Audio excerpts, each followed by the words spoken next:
Assalamualaikum warahmatullahi wabarakatuh. Perkenalkan, nama saya Rerani Gali Alif Nugrahani, mahasiswa Fakultas Hukum UNTAD Surabaya. Nah, di sini saya akan memaparkan tugas yang telah diberikan oleh dosen metode penelitian hukum.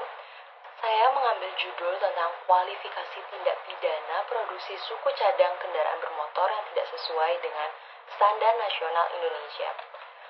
Yang pertama, saya akan memberitahukan tentang fakta hukumnya. Fakta hukum saat ini, di Indonesia sendiri sudah ada beberapa regulasi terkait dengan Standar Nasional Indonesia atau yang biasa kita sebut dengan SNI.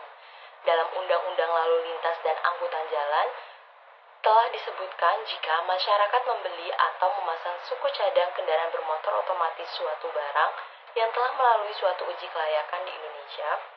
Namun, pada kenyataannya masih ada yang bertentangan dengan ruang lingkup keberlakuan Undang-Undang Nomor 22 Tahun 2009.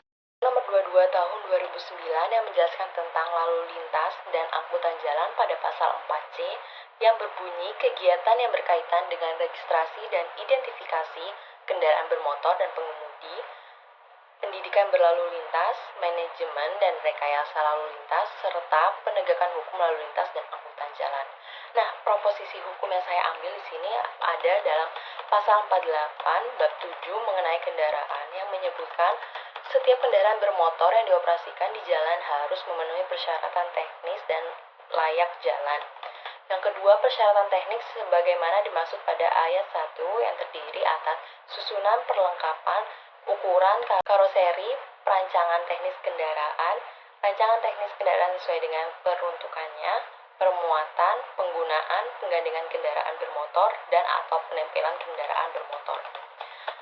Dan yang ketiga, persyaratan layak jalan sebagaimana dimaksud pada pasal 1. Pada ayat 1 ditentukan oleh kinerja minimal kendaraan bermotor yang diukur sekurang-kurangnya terdiri atas emisi gas buang, kebisingan suara, efisiensi rem utama, efisiensi rem parkir, kincup roda depan, suara klason, daya pancar dan arah sinar lampu utama, serta radius putar, akurasi alat penunjuk kecepatan, kesesuaian kinerja roda dan kondisi ban, dan yang terakhir kesesuaian daya mesin penggerak terhadap berat kendaraan. Nah, kemudian selanjutnya ada tentang ketentuan lebih lanjut mengenai persyaratan teknis tersebut dan layak jalan sebagaimana dimaksud pada ayat 2 dan ayat 3 yang diatur dengan peraturan pemerintah. Yang saya pertanyakan adalah apakah pembuatan suku cadang kendaraan bermotor yang tidak sesuai dengan SNI dapat dikualifikasikan dengan tindak pidana. Nah, di sini metode pendekatan yang saya gunakan adalah pendekatan undang-undang yang merupakan pendekatan yang dilakukan dengan menelaah semua undang-undang dan regulasi yang bersangkutan dengan isu hukum tersebut.